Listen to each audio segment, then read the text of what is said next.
Welcome to another Chelsea chat. Oh, what a night. Forget about late December back in '63. There's one for the oldies. 5th of October 2022. It was Chelsea 3, AC Milan 0. And I've heard all sorts this morning. AC Milan weren't up to much, which they weren't, but you can only beat what's in front of you. And how much of it was Chelsea playing well and AC Milan playing bad? I think it was a little bit of both, probably a little bit more of the first, because we didn't give them time to settle. I just thought that was one of the best Chelsea performances I've seen in a long while. Against the Italian champions, don't forget, whether they had a bad night or not, against the Italian champions. Where do I begin? Well, let's begin with the team, shall we? Graham Potter kept Kepa in goal. Right wing back, we went to a back five. Right wing back was Reece James. Left was Ben Chilwell. In the middle, we had Wesley Fofana. We had Thiago Silva, and Khalid Koulibaly. In the midfield, we had a strange one. We had Ruben Loftus-Cheek. I was just so pleased, I'll be honest, not to see Jorginho there. And we had Cover next to him, and I thought they complemented each other perfectly. They really did it. A bit of industry and a bit of real brute strength, and a desire to run forward and play the ball forward as well. In front of them, we had Mason Mount and Raheem Sterling. Lots and lots of energy. And up front, Aubameyang. And for the first 10 minutes, I'll be honest, I was worried. We had Wesley Fofana losing the ball on the halfway line and leaving us wide open. We had, we've got to remember, same with Chalobah last year, these are young men. 20, 21 years old, they are going to make mistakes. A lot of you out there who can remember John Terry, when he first came back from Nottingham Forest, made a couple of basic mistakes. But we stuck with him and look what we had. And I think people like Fofana and Chalobah are going to be top players. We just got to stick in there and accept that young men do make mistakes. In the first 10 minutes as well, we had Koulibaly looking a little bit shaky. I thought, oh Jesus, because I not worshipped him, but I thought he was a great player when I've seen him play for Napoli, and I thought, what has happened to you? But he straightened that out, and after 10 minutes, we were looking decent. Also, Ruben Loftus-Cheek gave a couple of cheap balls away, as did Chile. But do you know what? After that 10 minutes, we straightened ourselves out. We started to put pressure on them, and the rest is history, really. So we're very short today because you don't need to say much after a performance like that, do you? So we started off with a bit of a scrambled goal, the Wesley Fofana goal. Chile had put in 3 great corners, which is something that Kuka had disappointed me on. Chile put in 3 great corners. Silva left unmarked for all 3, and eventually something had to give. Keeper saved the initial header, but there was a sort of like melee in the penalty box, and Wesley Fofana popped up with his first goal for Chelsea, which was a great sort of reply to his earlier mistake. And it's a shame. It looks like he's got a nasty injury. You could see he took all the weight on that knee, and I hope it's not too bad. I hope it's not bad ligament damage or something like that. Because as I say, I think he really will grow into that role. And a bit like the old Ferdinand, he would play the ball out. And Ferdinand is another one that made mistakes when he was a young lad. Remember him getting pulled over the coals when he first went to United, but look what he grew into. So yeah, so we're 1-0 up. I'll just go through the goals. Second goal, great cross from Reece James. He was superb last night, and Aubameyang was there to tuck it in. Not sure what Tamori was doing, some sort of rendition of the Okie Kokie, I think. But what he wasn't doing was defending. His body was facing the goal. You don't want to be facing goal when a ball gets whipped across. You want to be facing outwards. I don't know. I don't know what he was doing, but yeah, I'm glad whatever he was doing it, because it was really quite an easy tap in for Aubameyang. A quality striker like that should be bread and butter. I know Timo might have put it over the bar, but yeah, as soon as that went across, I thought that's in. Lastly, but certainly not the least, that great finish from Reece James. Gets the ball, you think he's going to put it wide of the keeper, but just blasts it into the near, just inside the near post. Great finish. Really topped off a great performance. So yeah, we were at it. You know what we looked like last night? We actually looked like a team, and we looked like we were enjoying playing again. But we looked like a team. It looked like everyone was fighting for everyone. And I hope we carry on. If we carry on like that, we're going to be a match for most teams. I know City are out there on their own, but we give them a game with that sort of application and that sort of effort. One real downside last night, I thought, was, and I wasn't there because of illness, I couldn't be there, I had to give my ticket away, was the crowd. You lot tell me, those that were there tell me, but that was shocking. On TV it came across quiet apart from when we scored. Where's the support gone? Of all these people that don't actually support, but just sort of expect, have they all started going? Maybe they have. But when I went the other week against Salzburg, it was a decent atmosphere. Matthew Harding Lower was trying to sing, and us in the shed, a few of us were trying to sing, but got to do something about that atmosphere. Shocking. I've got another video coming out today which touches on that. Anyway, that's the downside. Our shocking home atmosphere. Everything else, the team last night, playing for each other, working hard. And I have to say, I laughed. I looked at Ziyech scowling practically on the bench. I don't think he'll get near that side again, because he just doesn't bring what Potter demands. And it looks like Potter really doesn't care about ego. So I hope if he really is that sort of character, and if he really knows his stuff, and it's early days yet, stick with him and let him sort that dressing room out once and for all.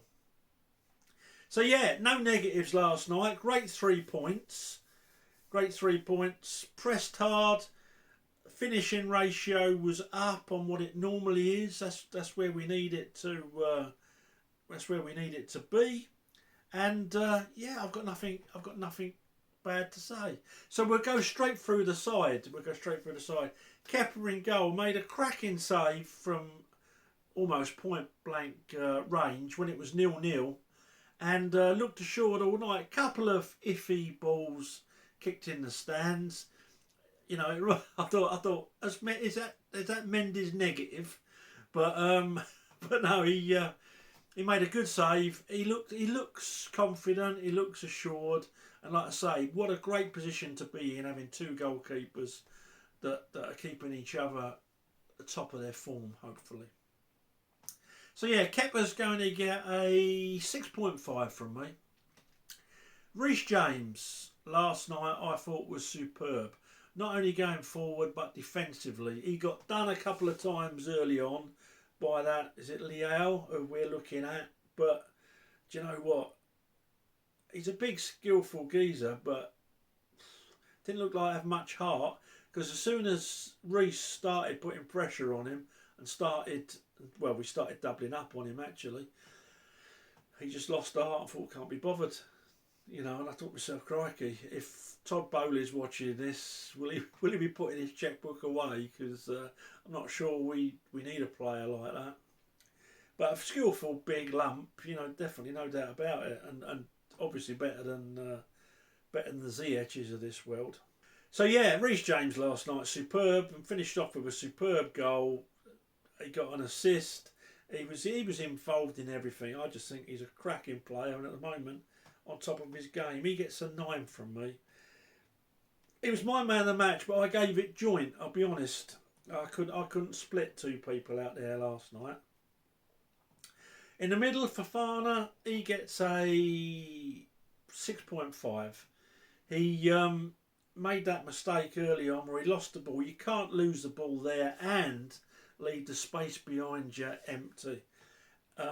Scored a goal, and I hope the young lad's not badly injured. He gets a 6.5. Silva was my joint man of the match, and he gets a 9. He was until the second half when Reece really got control of that winger and scored that great goal. Silva was my man of the match. He gets a 9. He was just superb last night. His timing, his heading, you name it. It was his organisational skills. He was just a class apart. And if Reece James hadn't been on that pitch, he would have won man of the match easy. Next to him, Koulibaly had a shaky first 10 minutes, and after that he was taking no prisoners. He was just going full-blooded in for everything. Big, good run forward, reminded me of Rudiger, and won everything in the air that he needed to, and so he gets a 7 from me for last night. Ben Chilwell gets a 7.5. Some of his dead ball kicking was superb last night. His corners, a free kick that he put in, looked a lot more like Ben Chilwell because he's back in a 5. Running down that wing, just some good crosses, good one touch into play. Just a good Ben Chilwell performance. 7.5. In front of them, we had Ruben Loftus-Cheek, who gets a 7 from me. I thought he was very, very good. Very good. He showed strength. He gave one ball away in the whole game, and played one bad ball forward. But he played the ball forward. And when Jorginho came on, oh my God, the first thing he did was have two runners that were in forward channels, and he played it back. That's the first time of the night I just went like that.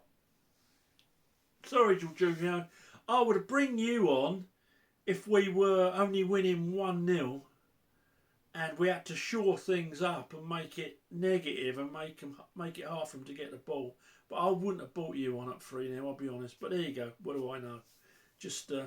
But yeah, Ruben Loftus-Cheek, he was everything that Jorginho normally isn't. He was positive. I know he has his critics, but last night I thought he was very, very decent. He gets a 7. Kovacic next to him gets a 7.5. Full of industry. I don't think he's playing his best game at the minute. He looks to be struggling a little bit, but do you know what? He's still giving 100%.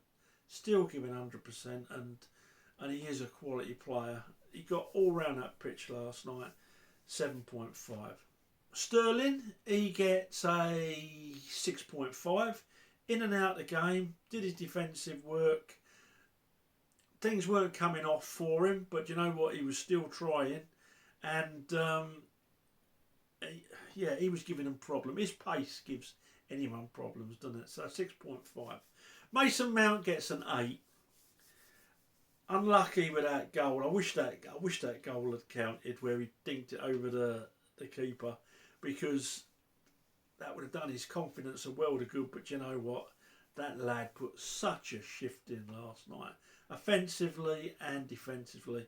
Some of his touches were superb, and defensively, some of his tackles, you know, he's breaking them down. He's breaking them down when they're just outside their area. It's like a little pit bull. And for some of these so-called fans, you know, the cabbage element that are always giving him stick, your cabbages, there you go. You heard it here first. And then Aubameyang last night. Aubameyang gets a 8 because